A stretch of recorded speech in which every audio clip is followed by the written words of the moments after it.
오늘 시간에는 모두를 위한 레위기 18번째 시간으로 생명의 원칙, 내 편함이 아닌 하나님의 방식으로 라는 제목으로 말씀을 전하도록 하겠습니다. 우리는 그동안 레위기 1장부터 16장까지 이 성막 안에서 하나님께 어떻게 나아가야 하는지에 대해서 배웠습니다. 즉 예배의 구조를 배운 것입니다. 그런데 오늘 우리가 읽은 17장은 아주 중요한 전환점을 우리에게 시사하고 있습니다. 학자들은 17장부터 26장까지를 성결법전이라고 부릅니다. 이 성결법전이라고 부르는데 이 본문인 이 17장이 바로 이 성결법전의 문을 여는 서문과도 같은 역할을 합니다. 그러니까 다시 말해 지금까지는 거룩의 무대가 성막 아니었다면 이제부터 거룩의 무대는 우리의 식탁, 또 침실, 일터, 즉 삶의 모든 현장으로 확장된다는 선언입니다. 그러니까 예배와 일상의 경계에서는 이제부터 허무시는 것입니다. 그러니까 이제는 교회 안에서만 거룩한 척하지 말고 어떻게 하라는 겁니까? 우리 삶 전체에서 거룩한 삶을 살아라. 우리 삶 전체가 성소가 된다는 것을 우리에게 말씀하고 있는 겁니다. 그래서 오늘 본문은 일상 속의 예배자가 되기 위해 우리가 반드시 붙잡아야 할 생명의 원칙이 무엇인지 우리에게 말씀하고 있습니다. 그래서 오늘 본문 2절 한번 보시길 바랍니다. 이 말씀의 수신자가 누구입니까? 우리 다 함께 읽도록 하겠습니다. 아론과 그의 아들들과 이스라엘의 모든 자손에게 말하여 그들에게 이르기를 여호와의 명령이 이러하시다 하라. 여러분, 이 2절의 말씀은 레위기에서 가장 긴 청중의 목록입니다. 또 심지어 8절에 보시면 어떻게 기록되어 있습니까? 이스라엘 중에 거류하는 거류민까지 다 포함하고 있습니다. 그러니까 이것이 무엇을 우리에게 말씀하고 있는 겁니까? 그러니까 대제사장 아론부터 가장 평범한 백성 그리고 이방 나그네까지, 즉 여기에 앉아있는 우리 모두에게 단 한 명도 예외 없이 적용되는 절대적인 생명의 원칙이 지금부터 우리에게 말씀해 주시겠다고 하는 것입니다. 그렇다면 여러분, 일상에서 거룩하게 산다는 것은 구체적으로 무엇을 말하는 것입니까? 오늘 본문은 두 가지 핵심 질문을 우리에게 던지고 있습니다. 첫 번째는 이것입니다. 당신의 숨겨진 재단이 어디입니까? 라는 겁니다. 하나님은 3절부터 7절까지 통해서 아주 까다로운 명령을 우리에게 내리십니다. 하나님은 이스라엘 백성들이 광야에 있을 때 짐승을 잡아서 고기를 먹으려거든 어떻게 말씀합니까? 개인적인 장소에서 사사롭게 잡지 말고 반드시 회막문, 즉 여호와의 앞으로 끌고 와서 잡으라고 지금 명령하고 있습니다. 이것은 화목제의 규례와 연결됩니다. 그러니까 짐승을 가져오면 피와 기름은 하나님께 드리고 또 제사장에게 그 몫을 다 뗀 후에 나머지는 전부 이 제물을 봉헌한 자가 가져가서 가족과 혹은 이웃과 함께 나눠서 먹을 수 있었습니다. 즉 광야 시대에는 이 화목제라는 제사 절차를 통해서만 비로소 저녁 식탁에 고기를 먹을 수 있었던 것입니다. 여러분, 이 장면 한번 상상해 보시길 바랍니다. 이게 얼마나 여러분 번거로운 일입니까? 광야 진영은 사실 생각보다 훨씬 더 넓습니다. 아마 성막에서 멀리 떨어진 진영에서 사는 사람들도 있었을 것입니다. 그런데 오늘 갑자기 그 사람들이, 이스라엘 백성들이 갑자기 고기가 너무 먹고 싶은 것입니다. 배는 고픈데 이 고기를 먹으려면 어떻게 됩니까? 그 무거운 소와 양을 끌고 떼양볕을 지나서 하나님의 그 성막 앞까지 가야 된다는 겁니다.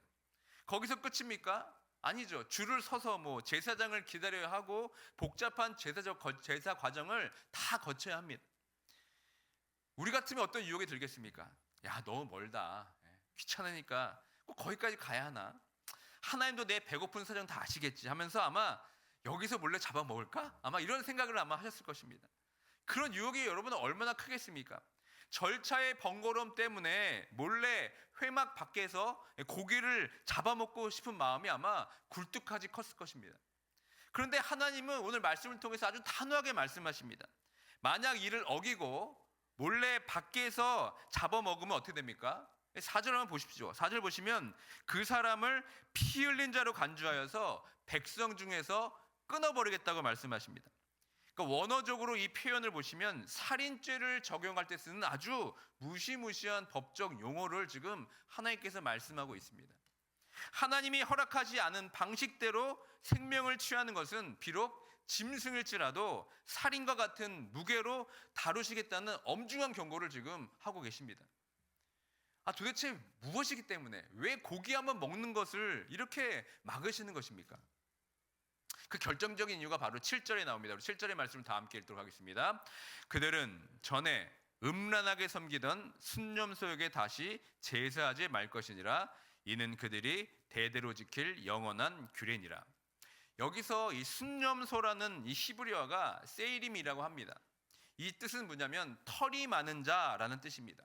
그러니까 학자들은 이것을 애굽 사람들이 섬기던 염소신 혹은 광야 사람들이 두려워했던 들판의 악한 영들로 해석하고 있습니다.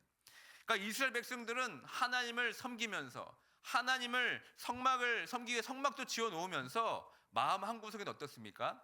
여전히 그 애굽의 미신들이 그들 삶 속에 침투해 있는 것입니다.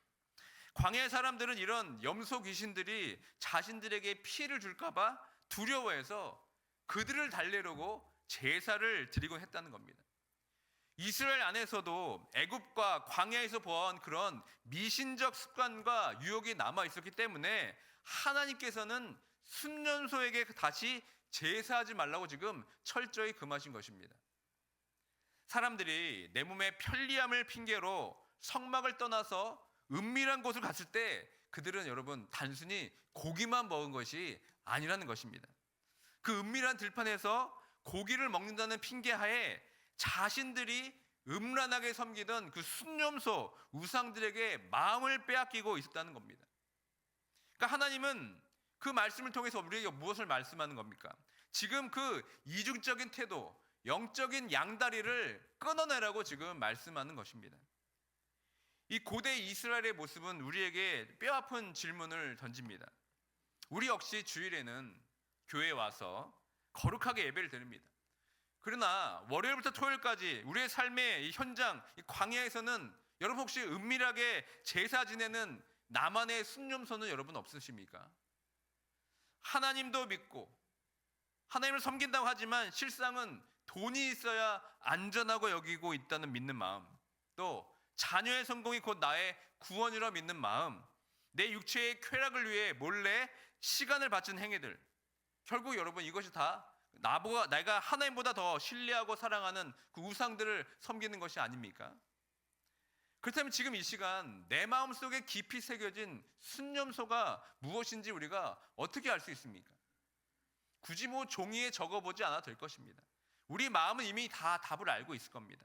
지금 조용히 한번 가슴에 손을 얹고 하나님 앞에서 한번 3가지 질문을 스스로 던져보시길 바랍니다. 첫째, 나는 무엇이 무너질 때 가장 두려워하고 있는가입니다. 이스라엘 백성이 광야에 귀신들이 해코지할까 봐 두려워서 떨었던 것처럼 지금 나를 벌벌 떨게 만드는 그 인생의 기둥이 무엇입니까? 혹시 내 몸의 건강입니까? 아니 내 자녀의 성적이나 진로입니까? 아니면 점점 줄어들고 있는 통장의 잔고입니까? 우리는 흔히 하나님 없이는 못 산다고 말하지만 실제는 어떻습니까? 돈 없이는 못 살고 또 자식이 잘못되면 못 산다고 생각하고 있지는 않습니까? 내가 가장 두려워하는 바로 그 대상이 역설적으로 내가 하나님보다 더 신뢰하고 있는 나의 진짜 주인일 수가 있습니다. 둘째는 나는 틈만 나면 무슨 생각을 하는가입니다. 바쁜 일과가 끝나고 잠시 쉴 때 혹은 운전 중에 아무 생각 없이 운전하고 있을 때 내 생각이 정말 자석처럼 나도 모르게 끌려가는 생각이 여러분 무엇입니까? 매일 오르내리는 주식 시세입니까? 은퇴 계좌입니까? 아니면 나를 무시했던 사람에 대한 분노입니까? 아니 남들에게 비춰질 나의 평판입니까? 나의 생각과 마음이 가장 오래 머무는 그곳, 나의 정신이 가장 나도 모르게 몰두해 있는 그곳, 여러분 이것이 바로 나의 은밀한 재단이 될 수가 있는 겁니다. 셋째, 나는 진정 무엇으로 만족하고 있는가입니다. 이 새벽 우리가 말씀을 듣고 기도할 때 얻는 평안보다 비즈니스가 잘 되고 통장에 두둑히 돈이 들어왔을 때 느끼는 안도감이 여러분 더 크지는 않습니까? 하나님 한 분만이라고 내가 고백하고 있지만 어딘가 부족하고 불안한 마음에 이것만 내 손에 쥐면 참 평안할 텐데 이제 내가 살았다, 이제 든든하다 느끼는 그것이 여러분 무엇입니까? 바로 그것이 여러분 나의 구원자 노릇을 하고 있는 우상들입니다. 사랑하는 성도 여러분, 지금 여러분 가슴 속에는 어떤 생각들이 스쳐가고 있습니까? 돈이든 자녀이든 성공이든 자존심이든 그게 무엇이든 간에 그것을 붙들고 불안에 떨며 은밀한 제사를 드리니 있다면 여러분 이제는 그것을 멈추시길 바랍니다. 우상은 결코 우리에게 생명을 주지 못합니다. 결국 우상은 우리를 배신하게 될 것입니다. 그 모든 염려와 두려움을 그대로 들고 회막 문 앞, 즉 하나님 앞으로 여러분 가져오시길 바랍니다. 내 방식대로 내 힘으로 붙들고 있는 그 여러분의 재단을 무너뜨리시고 오직 생명의 주관자이신 하나님께 내 삶을 맡기는 것, 여러분 이것이 바로 거룩의 첫 걸음입니다. 자, 이렇게 우리가 우상의 문제를 점검했다면 이제 하나님은 시선을 옮겨서 우리 삶의 또 다른 본질적인 문제, 바로 생명에 대해서 우리에게 말씀하고 있습니다. 이것이 오늘 본문의 두 번째 주제입니다. 이어지는 10절부터 14절은 그 유명한 피 섭취 금지 규정에 대한 말씀입니다. 하나님은 피를 먹는 자를 백성에서 끊겠다고 무섭게 경고하십니다. 그 이유가 무엇입니까? 바로 레위기 전체를 관통하는 핵심 구절인 11절의 말씀을 우리 다 함께 읽도록 하겠습니다. 육체의 생명은 피에 있음이라. 내가 이 피를 너에게 주어 제단에 뿌려 너희의 생명을 위하여 속죄하게 하였나니. 그러니까 하나님은 생명이 곧 피에 있다고 선언하십니다. 고대의 근동에 많은 이방 종교들은 이 피를 마심으로써 그 짐승의 힘이나 신의 능력을 얻을 수 있다고 믿었습니다. 그러나 하나님은 이를 철저히 금하십니다. 왜냐하면 생명의 주권은 피에 있는 것이 아니라 오직 창조주 하나님께만 있기 때문에 그렇습니다. 여기 아주 중요한 신학적, 복음적 의미가 담겨져 있습니다. 그러니까 어떤 분들은 묻습니다. 피에 무슨 마술적인 힘이 있는 게 아닌가? 여러분 아닙니다. 피 자체가 여러분 죄를 씻는 것이 아닙니다. 핵심은 무엇입니까? 하나님의 사랑입니다. 하나님은 죄로 인해 죽을 수밖에 없는 우리를 위해서 너무 사랑하셔서 우리 대신 다른 생명을 담보로 우리를 살려주시기로 작정하신 것입니다. 즉 피는 단순한 물질이 아니라 하나님이 사랑으로 열어놓으신 유일한 통로입니다. 그러므로 11절에 내가 이 피를 너에게 주어라는 표현에 여러분 주목해 보시면 피는 무엇입니까? 인간의 어떤 식욕을 위해 함부로 취할 수 있는 식재료가 아니라는 겁니다. 하나님께서 죄인된 인간을 살리시기 위해서 유일하게 허락하신 속죄의 수단으로 구별해 주신 성물이 바로 이 피입니다. 따라서 피를 함부로 먹는다는 것은 단순히 어떤 식성의 문제가 아닙니다. 이것은 생명의 주관자이신 하나님을 침해하는 것이며 하나님이 마련하신 구원의 길을 모독하는 죄가 되는 것입니다. 사랑하는 성도 여러분, 구약의 이 짐승의 피는 장차 오실 예수 그리스도의 그 보혈을 예표하고 있습니다. 생각해 보십시오.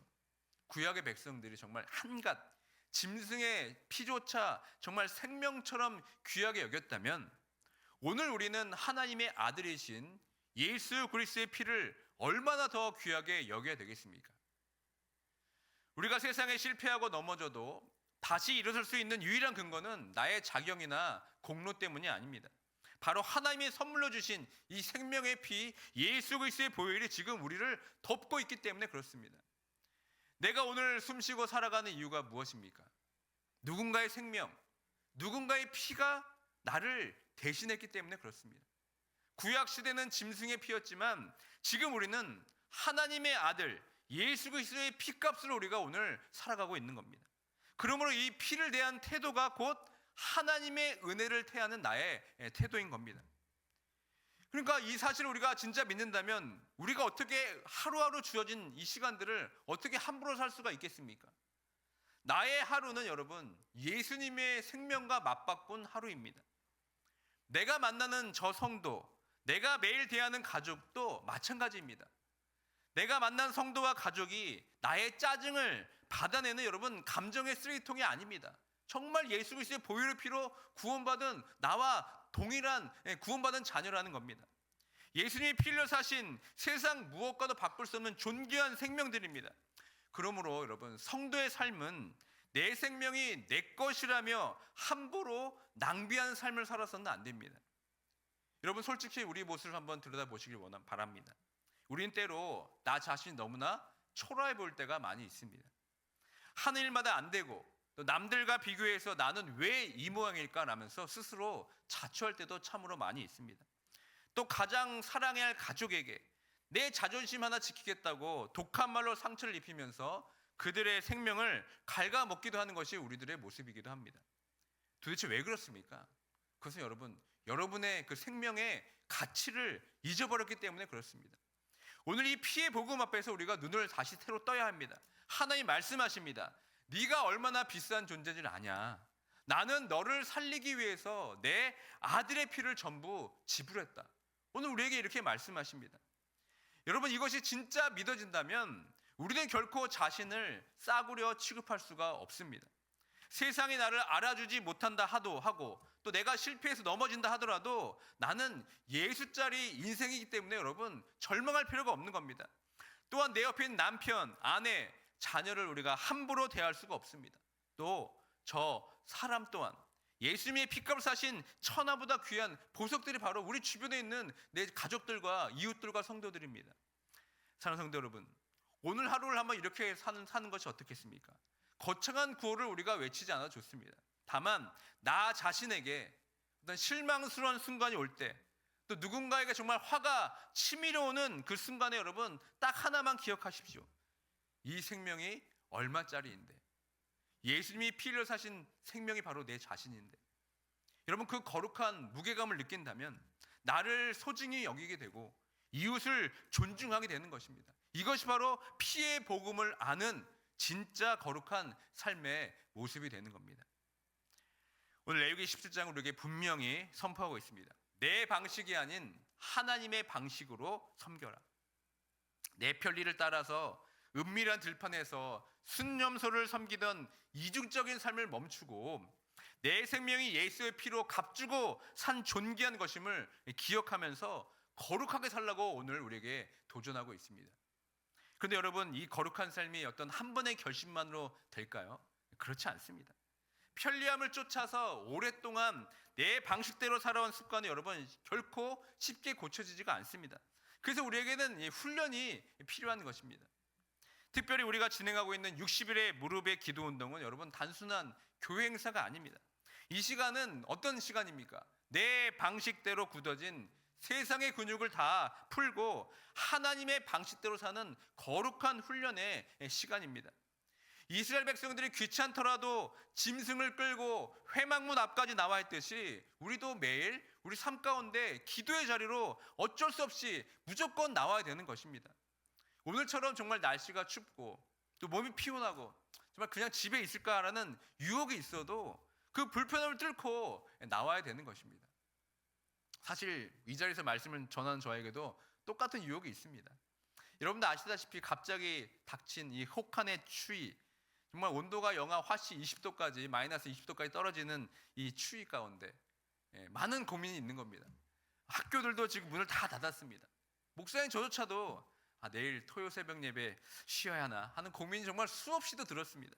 표면적으로는 성도님들의 그 안전을 걱정돼서 하지만 솔직한 제 마음 한구석에는 이 추운 날 조금 더 편하고 싶고 그런 마음이 없었다고 제가 말할 수가 없는 겁니다. 하지만 기도 중에 하나님께서 오늘 본문 말씀을 제 심장에 다시 꽂으시는 겁니다. 광야의 백성들도 그 뜨거운 땡볕을 뚫고 회막문으로 나왔다. 너 또한 너의 편리함과 싸워 이기기 위해서 당장 지금 회막문으로 나아가라. 여러분 그 감동으로 인해서 저도 제 안일함과 싸우고 이 자리에 나왔고 또 여러분들도 이 자리에 그 추위를 뚫고 나온 것이 아닙니까? 그 덕분에 우리가 지금 이 새벽에 저와 여러분이 이 예배의 자리에 만나서 살아계신 하나님의 말씀을 듣는 은혜를 누리게 되는 것입니다. 그렇게 오늘 이 혹한을 뚫고 이 자리에 앉아 계신 여러분 한 분 한 분이 제게 너무나 존경스럽고 눈물겹게 감사한 겁니다. 여러분이 이미 내 편함을 이기고 하나님의 방식을 선택한 위대한 승리자들이십니다. 바로 이 기도의 자리에서 여러분의 우상을 점검하시고 십자가의 보혈로 내 영혼을 씻어내는 훈련 없이는 우리가 세상에서 승리할 수가 없습니다. 사랑하는 성도 여러분, 이제 말씀을 마칩니다. 다시 한번 오늘 제목을 가슴속에 새기시기 바랍니다. 생명의 원칙, 내 편함이 아닌 하나님의 방식으로. 세상은 끊임없이 우리에게 더 편한 길, 더 쉬운 길을 가라고 끊임없이 유혹할 것입니다. 그러나 여러분 기억하시길 바랍니다. 그 편한 그 길 끝에는 여러분 생명이 없습니다. 조금 번거롭고 조금 더디고 조금 어렵더라도 나의 본능을 거스르고 회망문으로 나아가는 그 거룩한 수고를 여러분 포기하지 마시길 바랍니다. 오늘 하루 그리고 우리가 앞으로 살아갈 모든 삶 가운데 나의 편함을 내려놓고 오직 하나님의 방식을 선택하시길 바랍니다. 그래서 내 안에 숨겨진 우상을 제거시키고 예수님의 생명으로 다시 살아나는 거룩한 승리가 저와 여러분의 삶 가운데 가득하기를 주님의 이름으로 축원드립니다.